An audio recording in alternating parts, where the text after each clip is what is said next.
What kind of dog? Where he's from? Does he bark?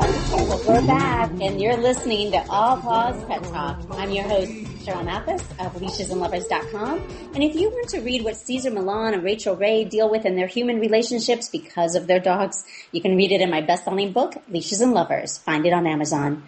Well, what do you think about numerology? I mean, have you even done it for yourself?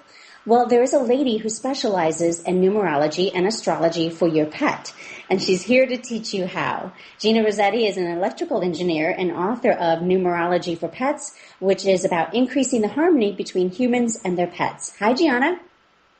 Hi, Cheryl. How are you? Oh, great, great. Well, first of all, what is numerology? Okay, Cheryl. Numerology is the study of numbers and their symbolic meaning. Each number has its own qualities and characteristics. It's like a music scale. Each scale has its sounds, and the same happens to numerology. In terms of history, Pythagoras, the mathematician, is the one who organized numerology about 2,600 years ago in Greece. Okay, and so why is numerology for pets different maybe than numerology for humans? That's a very good question. Humans hear and visualize their names. The numerology for pets is based on the pet's hearing frequency and how they perceive the sounds of our alphabet. Animals hear their names just like a song, and sometimes they don't like it. For example, let's talk about the dog language. You know that it's called barking, and it sounds like bow wow. And we distinguish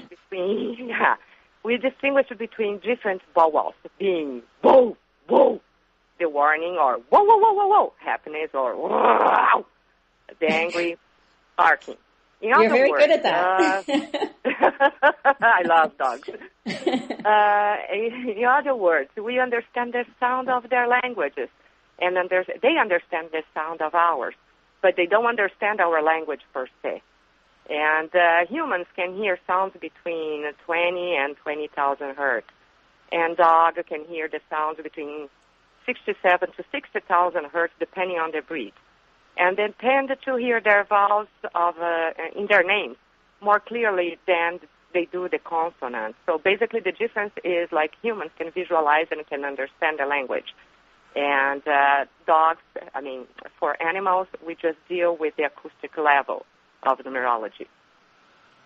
But then it's also based on the numbers, too, right? So you said one way to start off, and you have a chart on your site, which is numerologyforpets.com. For instance, like if you take the letters in the name and then you equate those, all have a number that they correspond to, and then from there you get the final number. So I did this for my dog's name, for instance, and I got the number 9 for her. So what could you tell us, what does 9 mean, for instance? Okay, first, Cheryl, numerology for pets is divided in three different segments. We have to analyze the personality, instinctive reaction, and inner behavior. Personality is the sum of all letters of their name. And instinctive reactions is just the analysis of the first vowel. And inner behavior, you have to add all the vowels of their name. So if your dog is number 9, you added up all the letters of his name. Is that correct? Yeah, right. And I did it for the first one, so I guess we're talking about personality here. Uh-huh. Okay. So the main characteristic of number 9 is the attachment to their owner. So your dog probably is very attached to you and very docile and friendly. And they tend to suffer some lack of attention if he's not given too much. So you always have to pay attention to that because they crave attention, and the attachment is the main characteristics of the personality for the number 9. Now, if there was something we discovered about their personality when we do this number analysis, the numerology analysis of their name, is there a way that we can change their behavior based on what we learn?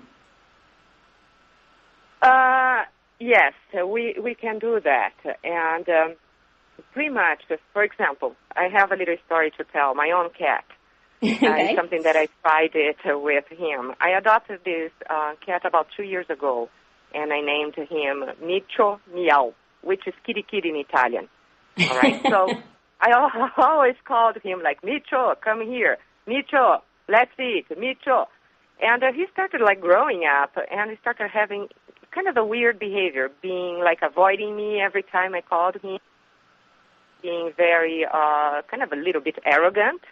Okay, so I was like, when I was writing the book, let me see if I can change that. Instead, Micho, meow, I started naming him or started calling him Michu instead of Micho, Michu, putting more emphasis in the letter I. Okay, and it took me like 2 weeks straight and calling him Michu, Michu, Michu. Anyway, summarizing the whole story, today he follows me everywhere and he even jogs with me. It's amazing. He jogs with you? Yes, he jogs with me, and everybody can see this video posted on YouTube under How to Turn Your Cat into a Dog. Very cute. It's very cute. So, yeah, with persistence, yes, you can change their behavior. If the name is, if the sound of the name is linked to his behavior or personality. Okay. Is there such a thing as maybe a bad number to get for a pet? If you do this outcome and, is there a bad number basically in numerology to have? No, there is no good number or bad number. Once again, we go by their hearing frequencies. And, all the numbers have a positive and challenge potentials. It may seem that your pet has a bad number because he has a particular challenge and he keeps repeating the same behavior or reaction.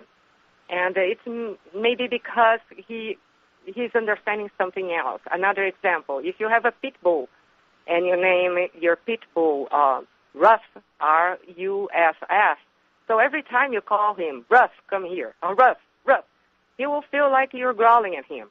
So it may lead to an undesirable behavior. Okay, it all may be something different over there. But overall, you have to take in consideration, of course, the dog breed, genetic makeup, and all of those things. If your animal is still have an undesirable behavior, then it may be linked to the name. So my advice is take a closer look, try to change the name a little, okay, and then you may have a different reaction. Oh, that's interesting. So there are a lot of things really connected to the name, more so than, especially with pets, it sounds like. But I think even as humans, we sometimes like our name, or I've had friends even actually change their name after years because they just never really liked it and didn't work for them. So maybe there's something about their numerology if they've done it. Now, if you want to learn more about this, she does have this on her site, numerologyforpets.com. So you can contact Gina throughout that way, too, if you want to know more of the analysis of what it means for your pets. Thank you, Gianna, for joining us. Oh, thank you, Cheryl, for having me over. Yep, and we've got more to come. I'm Cheryl Mathis of LeashesandLovers.com, and are you looking for love? Well, get tips on how your dog can help in my best-selling book, Leashes and Lovers, on Amazon or on the LeashesandLovers.com website. Well, stay with us here on All Paws Pet Talk. We'll be right back, and you can learn more about the 6 sense of pets.